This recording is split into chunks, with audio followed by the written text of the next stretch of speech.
Alchemy of Souls Season 2 is gradually coming to an end, and each episode clarifies some of our questions, but I have a lot to say about today's episode. Episode 5 is the season's middle episode, so we see some characters getting close to finding closure. The new season of Alchemy of Souls has been incredible so far. Watching it unravel each weekend is exciting. In Episode 5, we saw hints of history about to repeat itself. We saw So-I sacrifice herself to Jinyuan for Seo-Yeol. We saw Jang Wook unknowingly begin to care for Bu-Yun. We also saw the star-crossed couple visit the queen at the palace, with Jang Wook indirectly threatening the queen. Today, I will explain the just concluded Episode 5 of Alchemy of Souls, Light and Shadow. Make sure to stick to the end of this video to find out my thought about this almost lacking episode. But first, don't forget to subscribe to this channel and turn on your notification bell to be among the first to see our content. Thanks. Episode 5 of Alchemy of Souls Season 2 starts with Yeol desperate to know what's inside his body. He speaks to So-I and demands the truth. She admits that he has a blood parasite, and the medicine was supposed to keep him safe. Only, he didn't take that because he was convinced she was trying to play him. On hearing this, So-I slits her wrist and asked him to send back the bloodworm. Seo-Yeol then reveals that the worm has entered his energy core and can no longer be removed from his body. Also, the worm is now feeding on his energy, which means that his life expectancy is until his energy lasts in his body. This shocks So-I as she asks him to go to Jinyuan for help, while Seo-Yeol confirms that Jin-Moo had spread the rumors about Naksu's return. Elsewhere, Jin Choyun meets Park Dang-gu to return his gift, which disheartens him until he opens the box to find the love charm she bought 3 years ago. This fills him with new hope as she leaves him stunned by kissing him on the cheek. However, less thankful is her mother, Ho-kyung. She's not happy that Bu-Yun has accepted Jang Wook as her husband.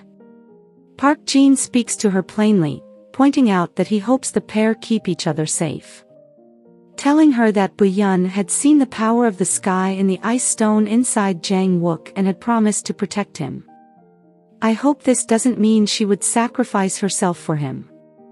On the other hand, Jang Wook kisses Jin Bu-Yun, which leaves her thinking that he is dreaming only for him to break the news that he is aware of what he has done.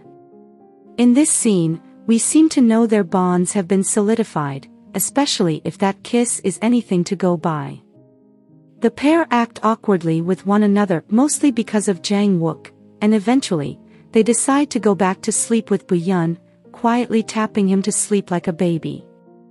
In the morning, Bu-Yun continues to get flashes of her old life, with Moodyok's memories starting to bleed into her own.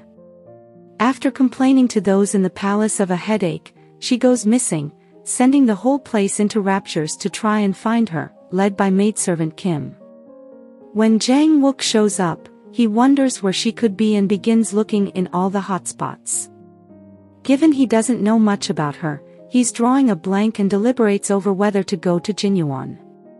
He soon finds her in the bustling market, where he sees her having fun and tells her not to worry the people at home by disappearing like this. He then tells her they will be going to the palace to apologize for what happened at the banquet, but in truth, it will be more of a warning for the people who schemed against them. The two soon make their way to the queen as Jang Wook apologizes for what happened at the banquet, and it is only because of his desire to protect the woman he dearly cares about. As he puts forth his wish to protect both Bu-Yun and Jinyuan, the queen gets furious by this and mocks him for trying to get his hands on everything good. Jang Wook signals Bu-Yun to leave, and her way of leaving amuses him while only adding fuel to the queen's anger. He then lets her know that he can fulfill her wish, which is to shift her soul into another body, which then makes her spill the plans she had made along with Jin-Moo to dry the energy of the world and summon another ice stone. Jang Wook warns her he does not care about their plans for the world, but if they try to make a move on Bu-Yun again, he will use his powers against them. After Jang Wook helps take care of the crown prince's turtle, warming the water at Buyun's request. The prince wonders what to make of this. He's conflicted and continues to ponder just what all of this means. Meanwhile, Buyun thanks him for getting rid of the tracking thread for her and promises to stay by his side at a certain distance while clasping their hands together. However, this invokes a memory of Mudeok, which gets him furious at her as he calls her a replacement for the one who is inside his heart.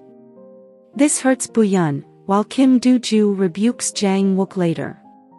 He then tries to apologize to Buyun but does it in a roundabout way which only makes her more furious. Meanwhile, the situation involving the dried-up wells continues to baffle Master Lee and the people at Sungrim. Yeom realizes this was done purposefully and wonders whether it could be a shaman's work. With the droughts ongoing, Dang-gu is sent out to the Merchants Association to see if any more have been found around the capital. As for Park Jin, he intends to cook Master Lee's favorite food: spicy beef soup. Of course, everyone immediately warns him against this, knowing what his cooking is like.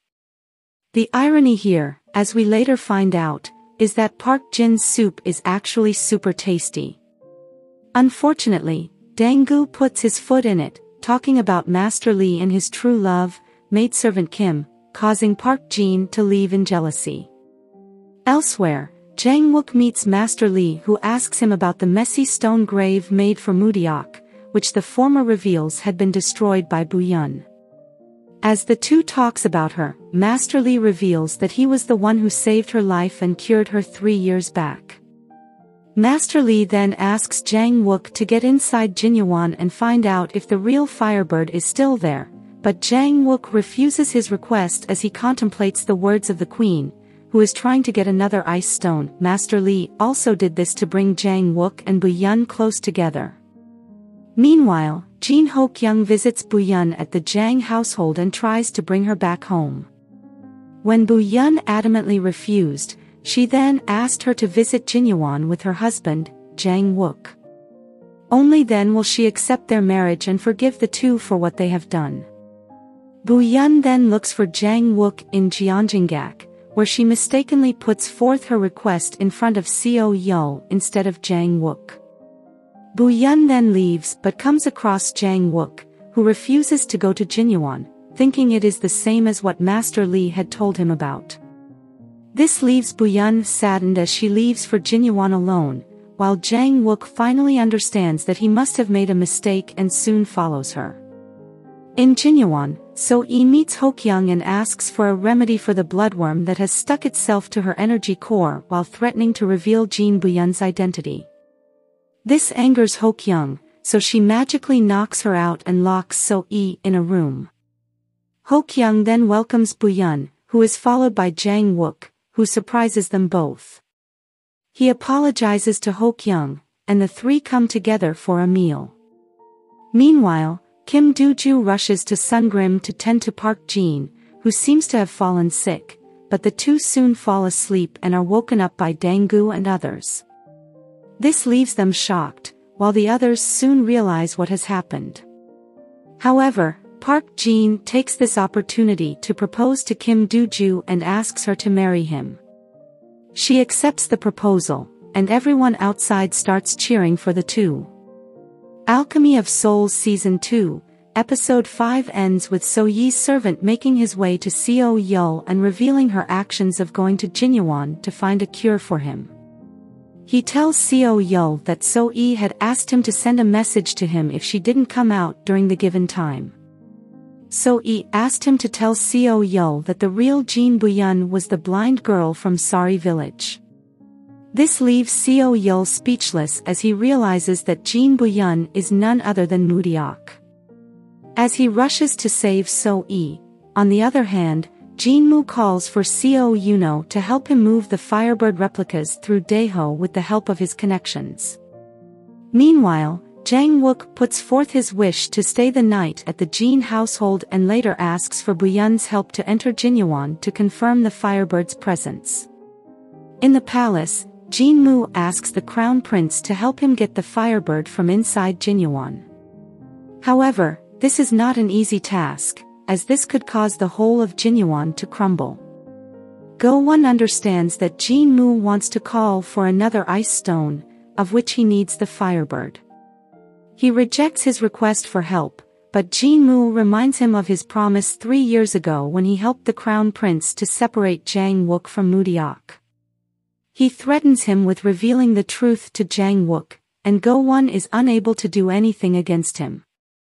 Elsewhere, Jang Wook and Bu-yeon are making their way to Jinyuan when her words once again put Jang Wook in a daze as he is reminded of Mudiak. He then clasps his hand with hers and cannot get over the familiar feeling he is feeling once again, which is driving him crazy. From an episode one had many expectations, episode 5 has fallen short, and I cannot help feeling disappointed while thinking that something had been missing today. The standout parts here largely come from the supporting characters rather than Jang Wook and Bu-yeon, who continue to drag their heels with this whole amnesia plot. Seeing Kim and Park Jin finally tie the knot and decide to get married is a wonderful moment and a personal highlight of the whole second part so far. However, I cannot help but hope that tomorrow's episode will bring in a rush of excitement with no scene that would lack the magic of this show. With us finally coming halfway through this season, our expectations have surely risen. What did you think about today's episode? Let us know in the comments below. If you like this content, give it a like, share, subscribe and turn on your notification bell to be among the first to see our content. Thanks for watching, bye.